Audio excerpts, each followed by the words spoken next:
नमस्कार, मैं विपुल पंचाल और इस वक्त मैं मौजूद हूं चंद्रशेखर आजाद महाविद्यालय में। हम यहां पहुंचे थे स्टेशनरी संबंधित जानकारी लेने के लिए। स्टेशनरी बच्चों को शैक्षणिक सत्र शुरू होने पर मिलनी चाहिए, लेकिन चंद्रशेखर आजाद महाविद्यालय में अभी तक बच्चों को उपलब्ध नहीं कराई गई है। इसी सिलसिले में हमने जब प्रिंसिपल से इस बारे में बात की तो उन्होंने आचार संहिता का हवाला देकर यह कह दिया कि आचार संहिता में हम टेंडर नहीं कर पाए, इसलिए डिले हुआ है, जो कि अब हमने प्रोसेस किए और अब हम वितरित करेंगे। लेकिन अब एग्जाम आ चुकी है, इसी संबंध में हम छात्रों से बात करेंगे। स्टेशनरी आपको शैक्षणिक सत्र शुरू होने पर मिलनी थी, अभी तक नहीं मिली, क्या आपको कुछ बताया गया कॉलेज से? जी, हमें कॉलेज में बताया गया था कि अगस्त तक मिल जाएगी, फिर अगस्त में नहीं मिली, सितंबर बोला था, दिसंबर बोला था, दिसंबर के बाद जनवरी बोला था। हमने सोचा था जनवरी तक तो मिल ही जाएगी, पर जनवरी में भी नहीं मिली और फरवरी तक भी नहीं मिली और फरवरी की लास्ट में मिलना शुरू हुई। तो ये हमें ये इस टाइप से कर रहे हैं जैसे कि युद्ध तो खत्म हो गया, इसके बाद तीर कमान दे रहे हैं, तो किस फायदे का है ये?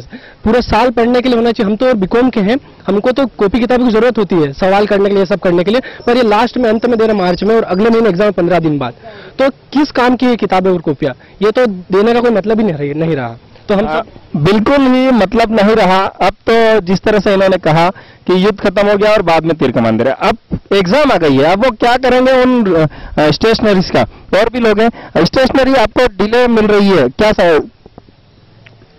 क्या आपको क्या लग रहा है? स्टेशनरी पहले मिलनी थी, अब मिल रही है तो ठीक है? पहले मिलनी थी ना, अब तो मतलब उसका मतलब ही नहीं है, कुछ मतलब नहीं है ना। आप भी यहाँ के छात्र हैं, क्या सोचते हैं आप इस बारे में? कहीं नहीं माँ की मतलब जल्दी मिलनी थी और लेट मिल रही है। एग्जाम भी आ गए पास में, लेट कर दिया इन्होंने। इस तरह की लापरवाही कहीं ना कहीं छात्रों को के लिए समस्या खड़ी कर रहा है। और भी छात्र हैं, आप बताइए किस तरह की समस्या है? आपको स्टेशनरी बहुत लेट मिल रही है। देखिए, ऐसा है कि स्टेशनरी जो जन भागीदारी का हवाला दे रहे हैं, जन भागीदारी पहले थी, तब से टेंडर पास हो चुके थे, तब स्टेशनरी क्यों नहीं आई? और अब स्टेशनरी दे रहे इतनी लंबी लंबी लाइन, उसमें कई बच्चों को नुकसान होता है। जो बाहर से आने वाले रहते हैं वो स्टेशनरी समय पे नहीं ले पाते हैं। और अब स्टेशनरी देने से फायदा क्या है? अब अगले महीने हमको एग्जाम देना है, हम उसको लिखेंगे टाइम में, हम उसको अब लिखेंगे, इतने सारे 15-15 रजिस्टर दे रहे हैं। अब अगले साल का कब दोगे तुम? फिर मार्च में दोगे क्या हमको? टाइम टेबल डिक्लेयर नहीं कर पा रहे बराबर, हमारी एग्जाम नजदीक है, इसका ध्यान कौन देगा? बस अभी इनका टाइम टेबल भी डिक्लेयर नहीं किया है, एग्जाम नजदीक में है और यह बड़ी समस्या है कि पूरा शैक्षणिक सत्र गुजर चुका है लेकिन अभी तक स्टेशनरी बच्चों को नहीं मिली है। यह बड़ा ही एक सवाल है कि शिक्षा सत्र किस तरह से चल रहा है। जब हम बात करते हैं कि मध्य प्रदेश में शिक्षा काफी अच्छे से हो रही है, झाबुआ में जो इतना बड़ा महाविद्यालय है, यहाँ हर चीज का ध्यान रखा जा रहा है, लेकिन कितनी बड़ी लापरवाही है, इसे लेकर जब हमने प्रिंसिपल से बात करी तो वो हवाला देते हैं आचार संहिता का। इस बार हमने पूरा ऑनलाइन टेंडर प्रोसेस पूरी की है और ऑनलाइन टेंडर प्रोसेस में टेंडर ओपन करने की डेट 10 अक्टूबर पहले से निर्धारित की गई थी।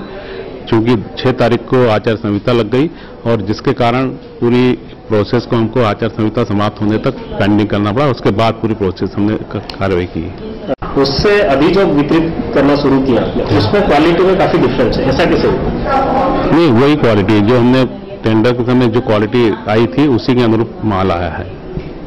तो सुना आपने, महाविद्यालय के प्राचार्य किस प्रकार अपनी लापरवाही पर पर्दा डालने की कोशिश कर रहे हैं और आचार संहिता का हवाला दे रहे हैं, जबकि यह राशि आचार संहिता के पूर्व ही जारी हो चुकी थी। और यही नहीं, महाविद्यालय की लापरवाही का आलम यह है कि उन्होंने जब ऑनलाइन टेंडर किए थे और उसमें रजिस्टर के कागज की जो क्वालिटी निर्धारित की थी उससे भी दोयम दर्जे के कागज का रजिस्टर बच्चों को वितरित करने के लिए मंगाया गया और मार्च माह शुरू हो चुका है, फिर भी यह रजिस्टर महाविद्यालय के भंडार गृह में पड़ा दिखाई दे रहा है।